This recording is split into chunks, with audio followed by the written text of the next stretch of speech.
ሰላምታችን በያላችሁበት ይድረስ ውድ የብላክ ላይን ሚዲያ ቤተሰቦቻችን የዕለቱን የረፋድ አዳዲስና የተመረጡ መረጃዎችን ወደ እናንተ ማድረስ እንጀምራለን። በጎጃም ቀጠና ቡሬ ዙሪያና ሉማሜ በተደረገ ተጋድሎ የአገዛዙ ጥምር ኃይል ላይ እርምጃ ተወስዷል። በጎንደር ጋሳይና ክምር ድንጋይ አስደናቂ ጀብዱ ተሰርቷል። ራያ ቆቦ ከባድ ውጥረት ነክሷል። ካድሬው እየፈረጠጠ ነው። ባህር ዳር አካባቢ የሚገኘው የአገዛዙ ኃይል እየፈረሰ ነው። ዝርዝር መረጃዎችን ይዘናል። አገዛዙ ጥምር ኃይል እያለ የሚጠራው የጠላት ኃይል ሰብአዊና ቁሳዊ ኪሳራ ደረሰበትም። የአፋብን ቴዎድሮስ እዝ 109ኛ ኮር 77ኛ ክፍለ ጦር 4ኛ ሻለቃ በቡሬ አካባቢ በሶስት አቅጣጫ ከሶንቶም ከቁሽ ከተማና ከብር ሸለቆ ተወጣጥቶ ወደ ቁጭ አክሲዮን የመጣውን የሚሊሻና የመከላከያ ስብስብ ወራሪ ግንባሩን በማለት ወደ መጣበት አንገት አስደፍታ መልሰዋለች። የቴዎድሮስ እዝ 109ኛ ኮር 77ኛ ክፍለ ጦር 4ኛ ሻለቃ ባደረገችው ለአስጨራሽ አውደ ውጊያ ጠላት ከ15 በላይ ሙትና በርካታ ቁስለኛውን ታቅፎ እንዲመለስ አድርገዋለች። ወራሪው የስርዓቱ ወንበር ጠባቂ ኃይል በአራተኛ ሻለቃ የደረሰበትን ምት መቋቋም ሲያቅተው የአንድ ታጋይ ቤተሰብ መኖሪያ ቤት አቃጥሎ ወደ መጣበት እግሬ አውጪኝ በማለት ተመልሷል። የአፋብን ቴዎድሮስ እዝ 109ኛ ኮር ክንደ ነበልባሉ 77ኛ ክፍለ ጦር ከመልሶ ማደራጀቱ በኋላ በአንድ ሳምንት ባልሞላ ጊዜ በማክሰኝን ፍኖተ ሰላም ከተማ ቡሬ ወንድጊ እና ቁጭ አክሲዮን ከ4 ጊዜ በላይ መደበኛ የደፈጣ ውጊያ በማድረግም በርካታ የጠላትን ኃይል በመደምሰስ ሙትና ቁስለኛ ማድረግ ችሏል። በአማራ ፋኖ ብሔራዊ ንቅናቄ ጎንደር ጠቅላይ ግዛት እዝ 206ኛ ከፍ ያለው ደሴ ኮር ታላቅ ጀብድ በመፈጸም ላይ ነው። ከደብረ ታቦር ወደ ክምር ድንጋይ በእንቅስቃሴ ላይ የነበረን የአገዛዙን ሰራዊት በተራራው ራስኩና ክፍለ ጦር አይቀጡ ቅጣት ተቀጥቷል። ከዲሽቃ እስከ ዞ 23 የታጠቀው የጠላት ኃይል ክምር ድንጋይን የመቀመጫ ማዕከል ለማድረግና ነፋስ መውጫ ካለው ኃይል ጋር በጥምረት ቀጠናውን እቆጣጠራለሁ የሚል የህልም ዓለም ቅዠት ቢኖረውም ሳይሳካለት እየተቀጠቀጠ ይገኛል። ከጋሳይ እስከ ዘበራ ባለው የአውደ ውጊያ ውሎ ከ30 በላይ ሙት አስተናግዶ አስከሬኑን እያዝረከረከ በማፈግፈግ በላይ የሚገኝ ሲሆን ቁጥሩ በውል ያልታወቀ ቁስለኛ ደግሞ ወደ ደብረ ታቦር ሆስፒታል ሸኝቷል። በምርኮ አንድ ብሬን፣ አንድ ኤም14 እና 15 ክላሽ ገቢ ሆኗል።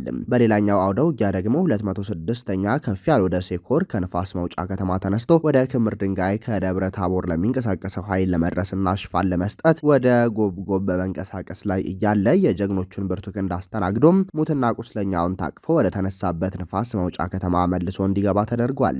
በዚህ አውደ ውጊያ ከፍተኛ ቀጠናዊ ትስስር የተጋመደበት ወታደራዊ ግዳጅ የነበረ ሲሆን አንበሳው ጋይንት ክፍለ ጦር መኳቢያ፣ ኡራኤል፣ ማደያ፣ ጣሪያ ጊዮርጊስ አካባቢ ትንቅንቅ ሲደረግ፣ ገብርዬ ክፍለ ጦር ደግሞ ከድሮ አቅጣጫና ክሬቸር አካባቢ የጠላትን ኃይል ከፍተኛ ኪሳራ እንዲያስተናግድ ሲያደርገው፣ በሌላኛው የአውደ ውጊያ ግንባር ደግሞ አፋብን ወሎ ቤተ አማራ ምኒልክ እዝ ደጋው መብረቅ ኮር ከ3 ክፍለ ጦር የተወጣጣ ኃይል እና ሌሎች በቀጠናው የሚንቀሳቀሱ የፋኖ አባላት ደግሞ በአምባ ማርያም አቅጣጫ የተናበበ ምትን አሳርፈውበት ከፍተኛ ጉዳት አስተናግዷል።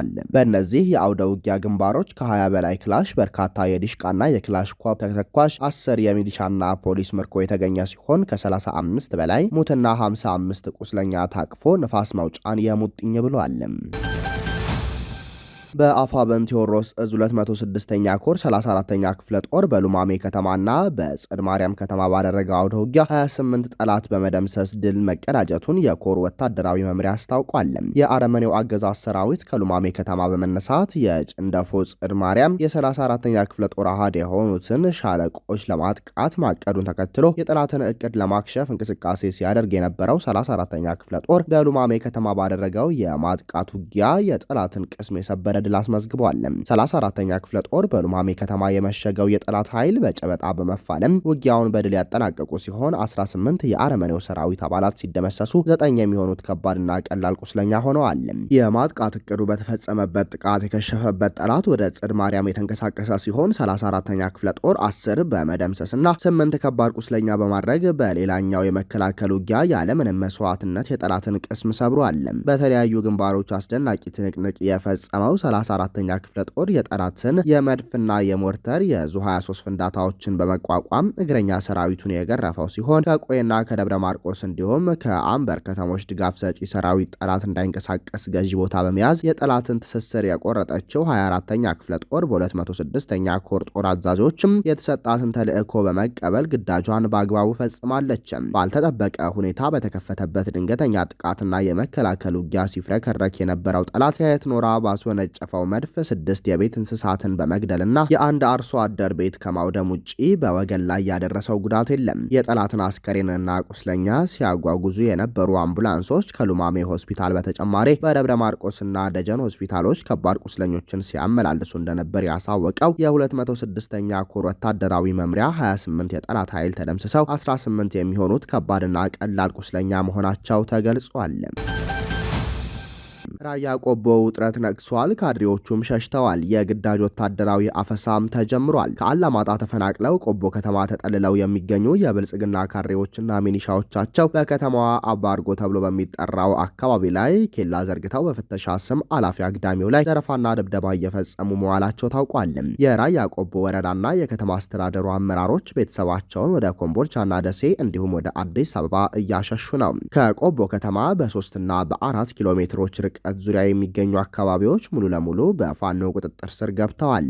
በተመሳሳይ ከቆቦ ዋጃ አላማጣ ማውጫ ጮቢ በርና አካባቢው ላይ ከባድ መሳሪያዎችን ጠምዶ የሚገኘው የአገዛዙ ኃይል ውጥረቱን ተከትሎ ትጥቁን እንደያዘ ከምሽግ የሚጠፋው ሰራዊት ቁጥሩ መጨመሩ ተነግሯል።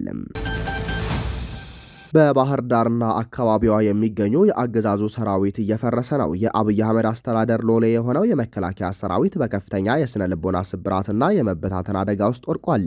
የአማራ ፋኖ ብሔራዊ ንቅናቄ ጥንካሬና ያወጣው የምህረት አዋጅ በጠላት ሰፈር ውስጥ ከፍተኛ ሽብር በመፍጠሩ የሰራዊቱ አባላት በጅምላ ወደ ፋኖ እየተቀላቀሉ ይገኛሉ። በተገኘው መረጃ መሰረት በባህር ዳር ዙሪያ ወረዳ የጎዲና ሰቀለጥ አካባቢ 13 የመከላከያ አባላት፣ 10 የአድማ ብተና አባላት በድምሩ 23 ታጣቂ የጨቋኙን ስርዓት በመክዳት ወደ አፋብን ተቀላቅለዋል። እነዚህ አባላት የስርዓቱን ግብዓተ መሬት ለማፋጠን የአፋብን ቴዎድሮስ እዝ 102ኛ ኮር 22ኛ ክፍለ ጦርን በይፋ ተቀላቅለው የትግሉ አካል ሆነዋል።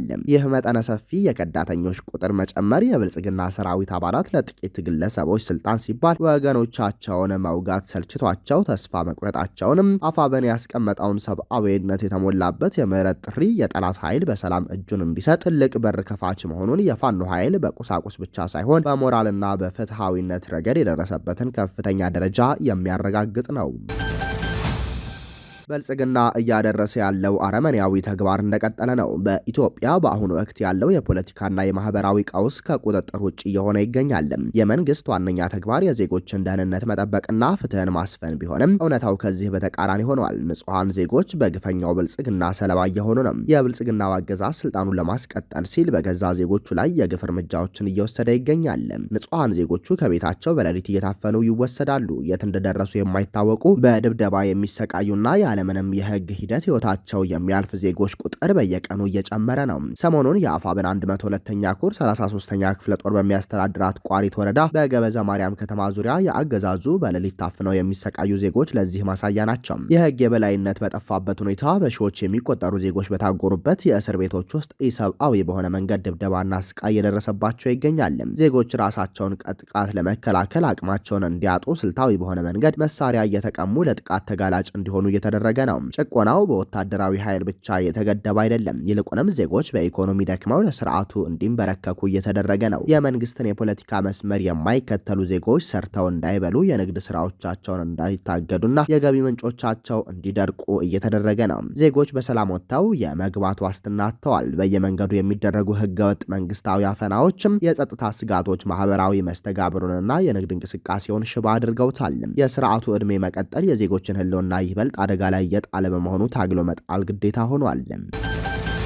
አብይ አህመድ መራሹ አገዛዝ ወታደራዊ እድገትና ሹም የሚሰጠውን ሰራዊቱ ዜጋውን በገደሉበት መጠን ነው። አፍሪካዊቷ ሀገር ካሜሮን ግን ይህንን ያደረጉ ወታደሮቿ ላይ ቅጣት አስተላልፋለች። ግጭት በሚበዛበት የካሜሮን ሰሜን ምስራቃዊ ግዛት ውስጥ ቢያንስ 21 ንጹሐን ሰዎችን ገድለዋል የተባሉ የአገሪቱ ወታደሮች እስከ 10 ዓመት የሚደርስ እስር ተፈርዶባቸዋል። ይህ የቅጣት ውሳኔ ከመተላለፉ አስቀድሞ የአገሪቱ ወታደራዊ ፍርድ ቤት ወታደሮቹን ግድያ በመፈጸም እንዲሁም ቃጠሎና ውድመት በማድረስ ወንጀሎች ጥፋተኛ ብሏቸዋል።